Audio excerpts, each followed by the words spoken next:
Welcome back to a new video. Today we're talking about why the Grand Cherokee Generation WJ is the perfect budget overland rig.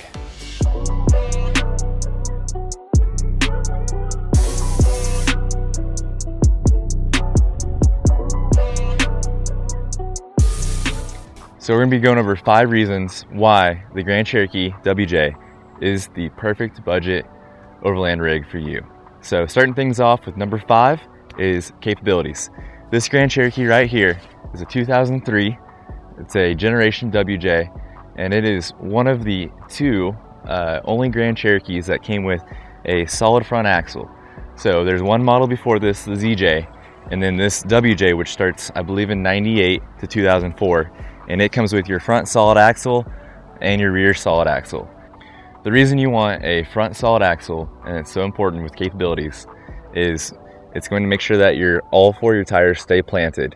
You won't be doing any of that Toyota three-wheeling.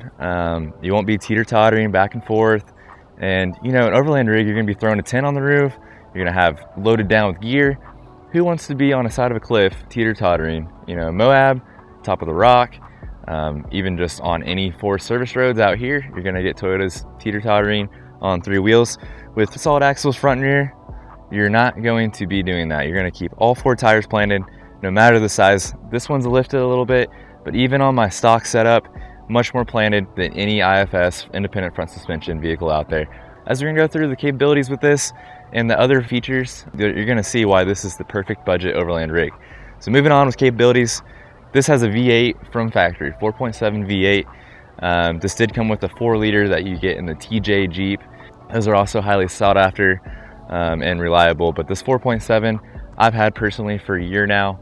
I bought it with 163,000 miles on it, I believe, and now we're over 205,000 miles. So I've done just normal maintenance, done a few upgrades, but it stays reliable. Who doesn't love V8? It sounds amazing, performs amazing.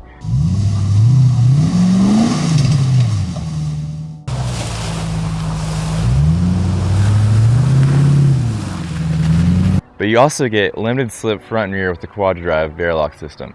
So I've got limited slip front and limited slip rear differentials. If one wheel starts to spin, it will start spinning the other.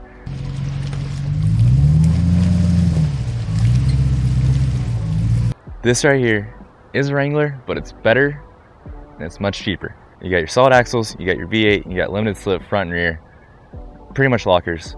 You really can't go wrong. Moving on to number 4 is the space. This is a good size SUV. It's pretty comparable to the 05 to 08 4Runners and even the older 4Runners. I think it's a little bit bigger than that. You're definitely bigger than a Wrangler inside. If you want, you can build it out. You could put a platform bed on one side. You can do a fridge pull out. We're getting ready to do all the build on that, so if you guys want to subscribe and check that out. But there's plenty of room to do anything that you want. It has a rear hatch that pops open, and then you also have a top window that's on struts also, which is really nice if you're reaching in or if you have dogs and you like to keep that open, keep the dogs inside. At camp, they're not running around. I do that a lot. But plenty of space, lots of space in the front. Back seats are comparable to a Wrangler. The seats fold completely flat, so your seat bottom comes up on the rear and folds over, and then your seat back folds completely flat. So you don't have any partially up, you've got it completely flat. It makes a really nice floor. It's really nice. It gives you plenty of room to do anything you need for a long trip. The third reason that you're going to want to get this for your budget overland rig is luxury. This is an 03, but man, she rides like a caddy. You got leather seats that are the comfiest seats I've ever been in. You've got heated seats. It's a 3-way adjustable seat. You've got lumbar, forward, back, up, down, and then your seat back, forward, back. You've got steering wheel controls for your volume and your song changer, your station changer.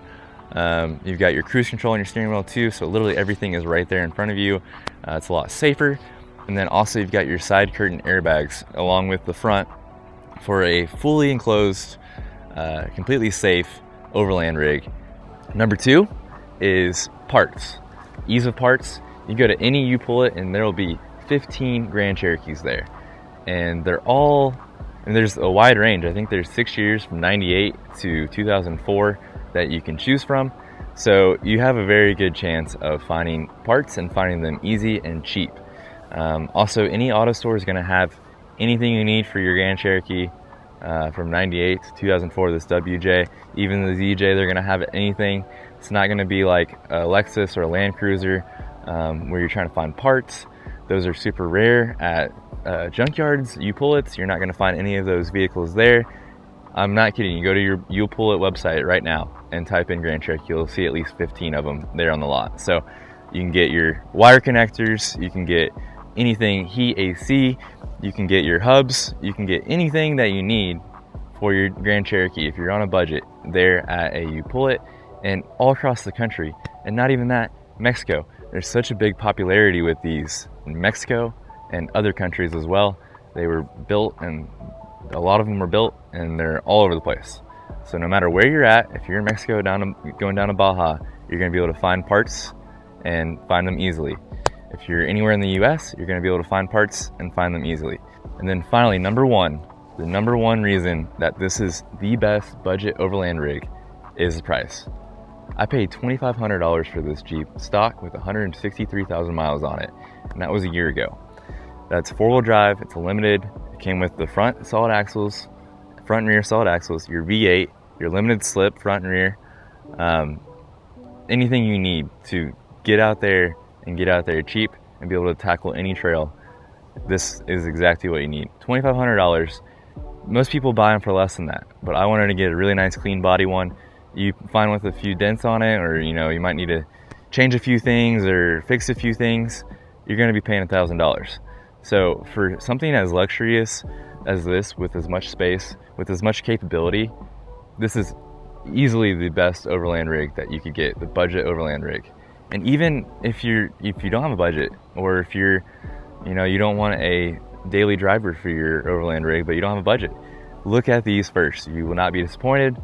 Like I said, you want to find the 4.7 V8. They do have a high output version, which gives you a little bit more power.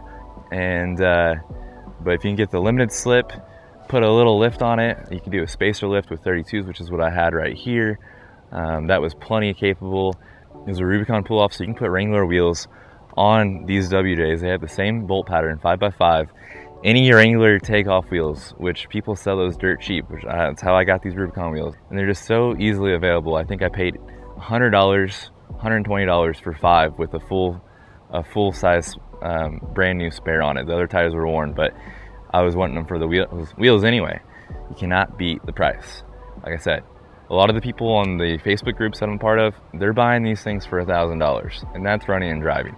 They might have to replace the sensor for $25, and then it works perfect. So get out there, find yourself a Grand Cherokee WJ, and you won't be disappointed.